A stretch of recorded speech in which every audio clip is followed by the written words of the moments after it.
Hello everybody, welcome to my channel. Today I'm going to show you how to make this double flap card. It's self-explanatory.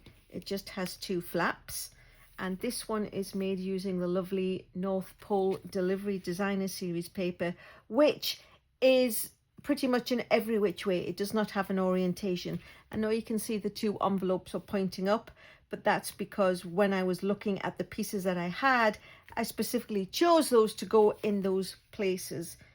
Oh, I was going to see perhaps on the, well, see, that one is different.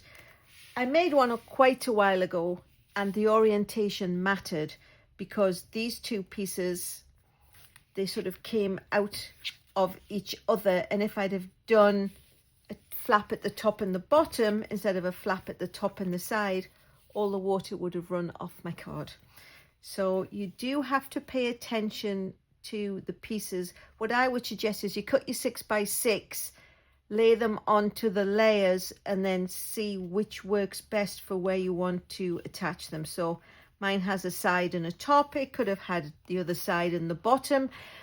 Like I say, cut your paper first and then see what will fit where, and then just, you know, adjust where you attach them to accordingly. It's all the same and it's very easy. So enough of the chatting and let's get started. It needs a piece of 6x6 Designer Series paper. The North Pole Delivery is actually 12x12, so, you know, I just cut a quarter of the sheet and I've got the 6x6. The base is standard envelope, standard card size that will fit in an envelope. So it's 4 1/4 by 5 1/2, but it's just a quarter sheet. It's not folded in half or anything. And then the layers are progressively smaller, so it's 4 1/8 by 5 3/8, and then it's 4 by 5 1/4, and there are two pieces which make the flaps, and these are 4 1/4 by 3 1/4, and on the 4 1/4 side it's scored at 1/2 inch, and then this one is 3 3/4 by 2 3/4, and on the 3 3/4 side it is scored at 1/2 inch. So that is the body of the card. Now we're just going to cut the paper, and like I said, because mine doesn't have an orientation, I can just go ahead and cut it. So you're going to cut your paper in half. So you're just going to have two pieces of 3x6, and then what you need to do is cut them again, but you're going to cut them at 3 1/2. So you're now going to have, let me just keep those together. It's going to be 3 1/2 and 2 1/2. So you cut it at 3 first, and then you cut those two pieces at 3 1/2. So you've got 3 1/2, 2 1/2. And that's how it's going to go on to the card. So without further delay, let's get assembling. So I'm just going to fold on those little score lines, and then what I'm going to do is I am going to attach them to the back, not the main body, the first layer down, which in my instance is the garden green, and it's going to go top and bottom. So I'm just going to open the flap, and on the inside of the flap I am going to put tear and tape, because they're going to flap and they're going to want to try and escape and all that good stuff. I am just going to stick them down like I mean it. Oops, I did that a little bit too long, but not to fear. Let me just trim it at the end. Stick that over there, because those of you who watch my videos know, as much as it's called tear and tape, Alyson likes to cut. One of my quirks. So there we have it. So tear and tape. Ooh, I think that was actually, oh my gosh, that was the end of that one. So let me cut off the piece that isn't actually sticky. And I do have a few of these that are almost done. And now I'm doing the whole torturous thing where I can't find the end. So luckily I did bring a spare one over. So let me just peel the backing tape off. so I don't trap it underneath the other piece. And now what we're going to do is line it up with the edges. So it's going to go down the edge and fold over. So it looks like that. And then we're going to take off the backing paper of the other piece and stick it on the other side. So line it up with the edges so it's nice and straight, and then tuck the flap down, and there you have it. And then what we can do is go ahead and attach this, and I'm going to just put adhesive all along. I normally leave little spaces, but in this instance I feel it's better if it's completely stuck down. And then we've just got to get this onto the back.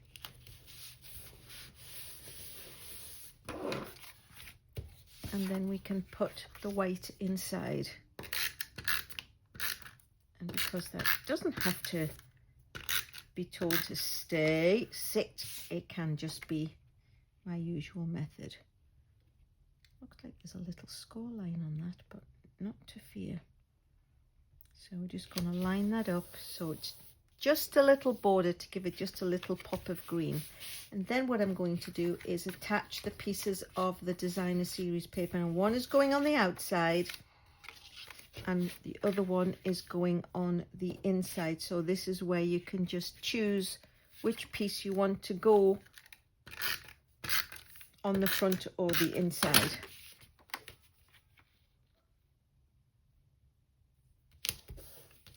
One, and then the other piece goes inside, so when you open it there's a continuation of the lovely pattern.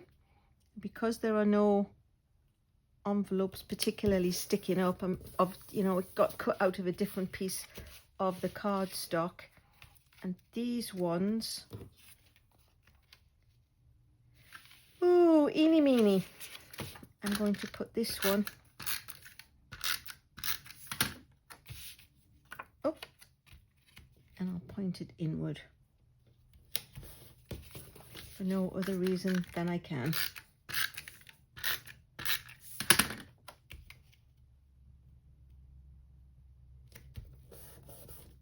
So there we have it. So that is the body of the card technically built, and now we just need to do a little bit of stamping.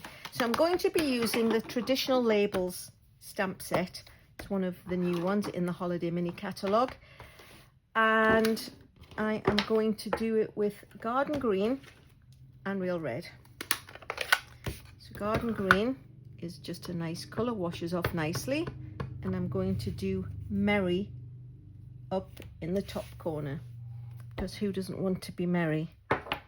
And then I'm going to do Christmas with the Real Red. Now my Real Red is still as juicy as anything, and I recently learned a tip that if you do your stamp with Versamark first, it stops it staining as badly. It is going to stain. You literally just can't get away from that. It really used to bother me, and then it was like, oh, just go for it. But apparently if you do Versamark first, Versamark won't affect your ink colour. However, if you do it the other way around, the ink colour will definitely affect your Versamark pad. So please, just if you do it more than once, just be careful. And then put the Christmas in the middle, and you might just want to eyeball where it's going to be before you stamp it. This one, you can just see the top of the word, so luckily I didn't have to redo it. But of course this one I know is a lot further down, so just be aware of that. That's what I'm trying to say. So whatever greeting you put visible and on the inside, you might just want to be a little bit careful. And then I am going to use some of these lovely Drussy bling, because you don't get a blingier than Drussy, I don't think. It's just such a wonderful... Oh, yes, thank you very much. I'll put one there. And then because I've got a lone stray one, I'm just going to pop that one down here. I don't know where that little bit of cellophane went, but anyway, let's get rid of those out of the way. And there you have it. So there are two there it is. There are two the same, slightly different, obviously just depending on where in the designer series paper it's been cut. I will bring that one in just for good measure, just so you can see the difference between the top and the side versus the top and the bottom. But that's it, quick and easy. If you like what you've seen, please consider subscribing. Then you'll get, you know, notifications, hopefully if you press the bell, that I've released another video. I've got a paper pumpkin video coming out really soon from the September 2025. So have a look at that for all the alternatives. And in the meantime, thanks for watching.